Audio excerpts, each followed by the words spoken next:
They never wanted to be stared at. They never wanted strangers pulling out their phones, taking pictures like they were something to be studied instead of understood. So at one point, they made a decision. If the world was going to look at them, then the world would at least know who they really are. Because on March 7th, 1990, doctors said these twins had less than a 1% chance of surviving their first year. But they did survive. They learned how to walk. They learned how to drive. They built careers. They became teachers. And for a while, their story seemed almost ordinary. Until 2021, when one of them made a decision that no one saw coming. She got married. Not both of them, just one. The wedding stayed hidden for years until footage suddenly appeared online. And almost overnight, the internet began asking the same questions. How's that even work? What does it mean for the other sister? And why were they later seen with a newborn baby? To understand why those questions matter, you have to go back to the very beginning. March 7th, 1990. A hospital in Carver County, Minnesota. The pregnancy had seemed completely normal. Every ultrasound showed what doctors believed was a single baby. There was no reason to expect anything unusual. But there was one small detail that didn't quite fit. At one appointment, their father mentioned something that stayed in the back of his mind. He thought he could hear 2 heartbeats. The medical staff dismissed it. From everything they could see, there was only one child. The explanation would only become clear later. During every scan, the babies had been positioned in a way that made them appear as one. One head perfectly aligned behind the other, hiding the truth in plain sight. Then the day of delivery arrived. Their mother was taken in for a cesarean section. The room was calm, routine, predictable, until the moment the babies were delivered. And suddenly, everything stopped. For a brief moment, no one spoke. Doctors and nurses stood frozen, trying to process what they were seeing. Because it was one body, but 2 heads, fully formed. The silence in that room lasted only seconds, but it was enough to change everything. Outside, their father was waiting. He wasn't in the room when it happened. Someone stepped out to speak to him. The explanation was simple, but impossible to prepare for.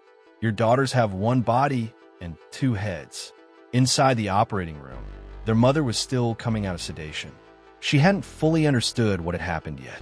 Through the haze, she heard a word spoken quietly among the staff. Siamese.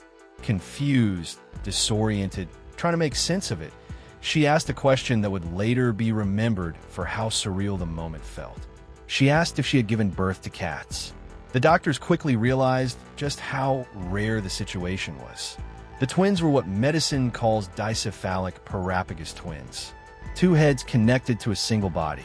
In most cases like this, survival is measured in minutes, sometimes hours, rarely longer.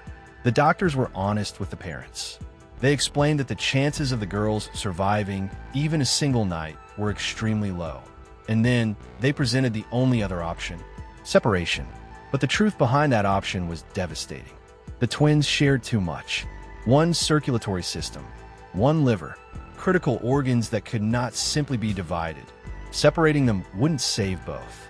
It would almost certainly mean choosing one life over the other. And that left the parents with a question no one should ever have to answer. How do you choose between your children when both are right in front of you? So they didn't. They made a decision that would define everything that came next. They would keep them together. And at that moment, without anyone realizing it yet, a story that was never supposed to last a single day had just begun. What made their survival possible was something doctors almost never see. Because even among conjoined twins, their condition is different, extremely different. They are what medicine calls dicephalic parapagus twins, which means 2 heads side by side, connected to a single body. But that simple description doesn't come close to explaining how their body actually works. Because in many ways, it works like 2 people, and in other ways, it functions as one. Each of them has her own brain, her own thoughts, her own personality. 2 completely separate minds sharing the same physical space. They also have 2 spinal cords running alongside each other, connecting into 1 lower body. Inside, things become even more complex. They each have their own heart, their own stomach, their own esophagus. which means they can eat separately, feel hunger at different times, even have completely different tastes. But not everything is separate. They share one circulatory system. So anything that enters the bloodstream affects both of them. If one of them takes medicine, it travels through the same blood into the other. If one drinks alcohol, both feel the effects. Their body also includes a single liver, a shared intestine, one bladder, one pelvis, and one set of reproductive organs. Then there's something even more fascinating: control, because their entire body is divided, not physically, but neurologically. One twin controls the right side, the other controls the left. That means one of them moves the right arm, while the other moves the left. One controls the right leg, the other controls the left. Even their sense of touch follows this same pattern. If something brushes against the right side, only one of them feels it. If it touches the left, only the other does. There's only a small area in the center where both can feel at the same time. And then there are the exceptions, strange ones. For example, when one of their stomachs hurts, the pain is often felt by the other twin instead, because of how their internal organs are positioned. It's not always intuitive, and it's not always predictable, which means their entire existence depends on something most people never even think about: coordination. Every single movement requires agreement. Walking isn't automatic. It's negotiated, step by step. Balance isn't natural. It's learned. Two separate brains sending signals at the same time, trying to move one shared body in sync. And somehow, they made it work. They learned how to crawl, then walk, at nearly the same age as other children. Over time, that coordination became second nature. They learned how to swim, ride a bike, play sports, even something as precise as playing the piano. One handles the right side of the keyboard, the other plays the left, perfectly in sync, as if they were always meant to move together. And yet, despite all of this connection, they're not the same. One can get sick while the other feels completely fine. At one point, one of them developed pneumonia twice, while the other remained healthy. Same body, same blood, but two completely different immune responses, which is something even doctors still struggle to fully explain. And this is where their story becomes more than just medical, because what they've built is not just a shared body, it's a shared system of trust, a constant, silent agreement that every movement, every decision, every moment will always be made together. From the very beginning, their parents made a decision that would shape everything. They would not raise them as a medical condition. They would raise them as two normal girls. That meant no special treatment, no excuses, no limitations placed on what they could or couldn't do. At home, the message was simple: you can live a normal life, and you can go after anything you want. So that's exactly what they did. They grew up in a small town in Minnesota where everyone knew everyone. And in a place like that, something unexpected happened. People stopped seeing them as unusual. They were just the Hensel sisters. They went to school like everyone else, sat in classrooms, made friends, played sports, volleyball, softball, basketball. They swam, they bowled, they joined in everything around them. And over time, something important changed. Instead of the world adapting to them, they adapted to the world. But that didn't mean everything was easy. There was one thing they never got used to: strangers, the staring, the whispering, the quiet moment when someone pulls out a phone trying to take a picture without asking. To them, that was never curiosity. It felt like being turned into a spectacle, and they didn't stay quiet about it. If someone crossed that line, they made sure that person felt it, because they weren't there to be observed. They were there to live their lives. As they got older, their personalities began to stand out more clearly. They weren't identical in the way people might expect.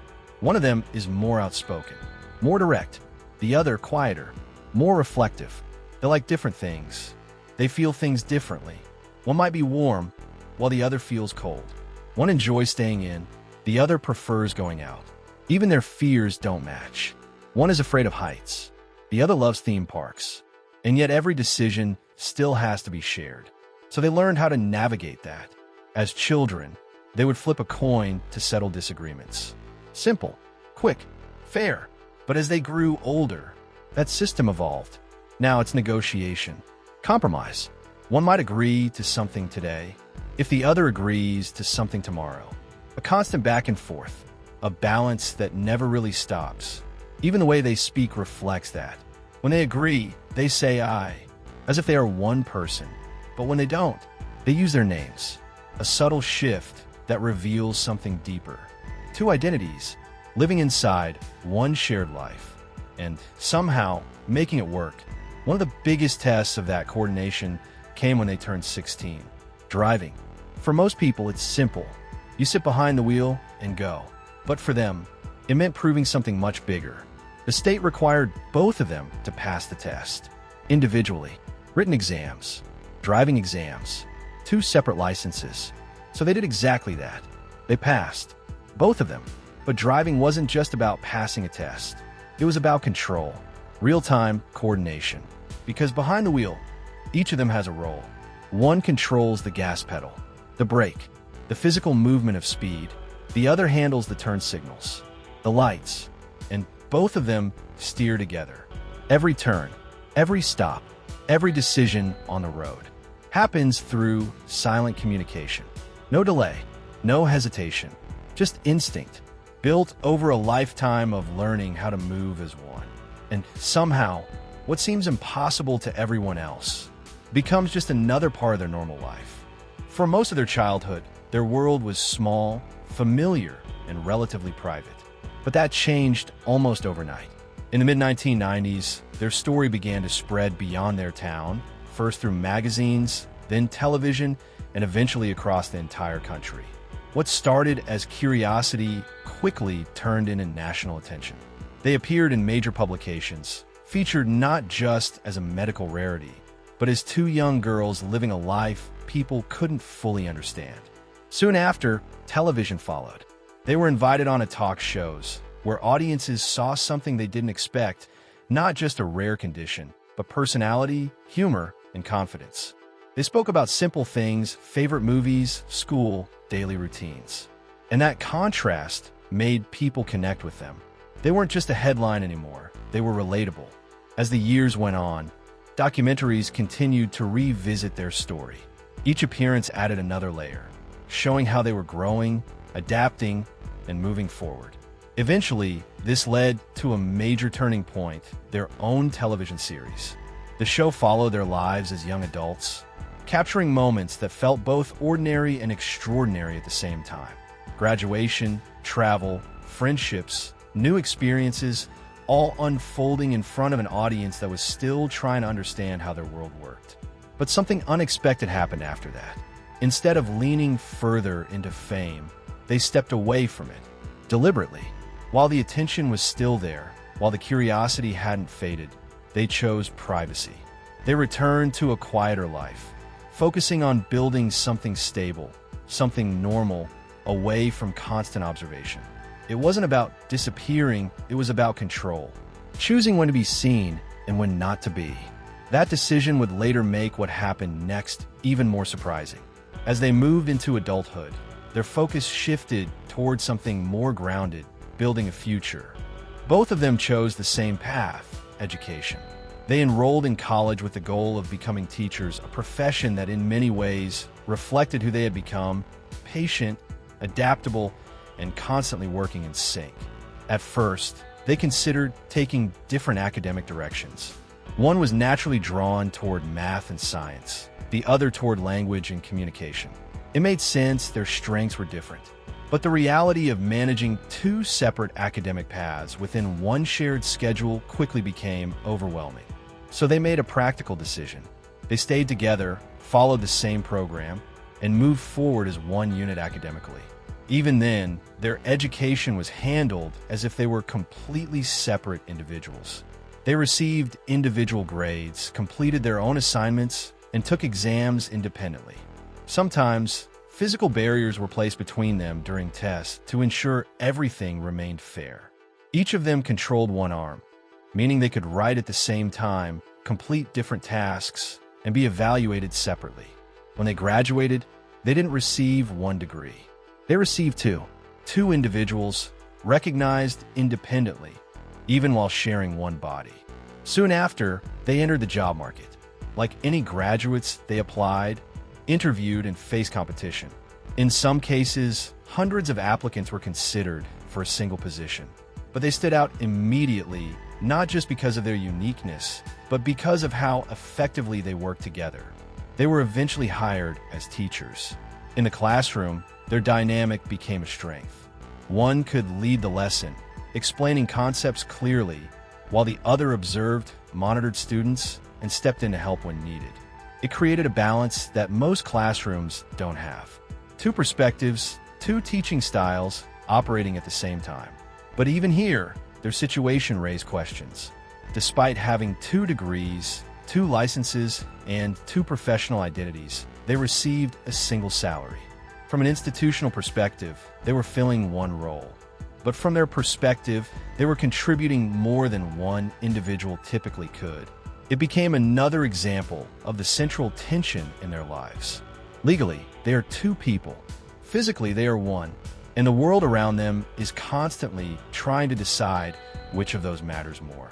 By the time their careers stabilized, their lives appeared settled, structured, predictable, and then, quietly, without any public attention, everything changed. For years, they had kept one part of their lives completely private. Relationships. It wasn't something they spoke about openly. Not in interviews, not on television, not even when the world was asking. They had always drawn a clear line between public curiosity and personal boundaries. So when it finally came out, it didn't come from them. It came from the internet.